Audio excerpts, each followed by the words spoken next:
ఉమ్మడి మహబూబ్ నగర్ జిల్లాలో వర్షం బీభత్సం సృష్టించింది. వాగులు వంకలు పొంగి పొర్లుతున్నాయి. మహబూబ్ నగర్ పాలిటెక్నిక్ కళాశాల సమీపంలో రైల్వే అండర్ పాస్ బ్రిడ్జ్ ప్రహరీ కూలిపోయింది. బ్రిడ్జ్ పూర్తిగా మునిగిపోయింది. రాకపోకలు నిలిచిపోయాయి. Municipal commissioner Praveen Kumar Reddy bridge ప్రాంతాన్ని పరిశీలించారు.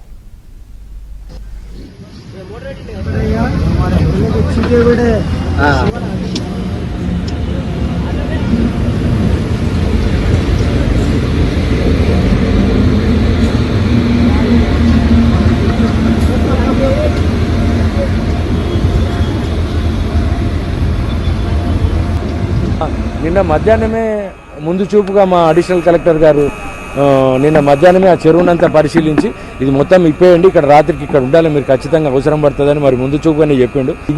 ఇదే వాటర్లో ఇదే వర్షం ఈ రకంగానే పడితే రాత్రికి పడ్డా ఎప్పుడు పడ్డా మేము ఇప్పుడు 100 వరకు మనుషులను పెట్టుకొని ప్రతి ప్లేస్లో ఎక్కడైతే ప్రాబ్లమేటిక్ ప్లేసెస్ ఉన్నాయో ఆ ప్లేసెస్లో అందరం ఒక 10 మంది ఉండి నిరంతరము అదే ఆలోచనతోటి అది చేసి మేమంతా ఈ వాటర్ స్టాగ్నెట్ కాకుండా టౌన్లో ప్రజలకు ఎటువంటి అసౌకర్యాలు కలగకుండా కలెక్టర్ గారు, అడిషనల్ కలెక్టర్ గారు, ఎమ్మెల్యే గారు ఆదేశాల ప్రకారం మరీ మేము ప్రత్యేకంగా ఖచ్చితంగా మేము ఉంటాము. 10 గంటల నుంచి కురుస్తున్న భారీ వర్షాలకు రామయ్యబోలి మరియు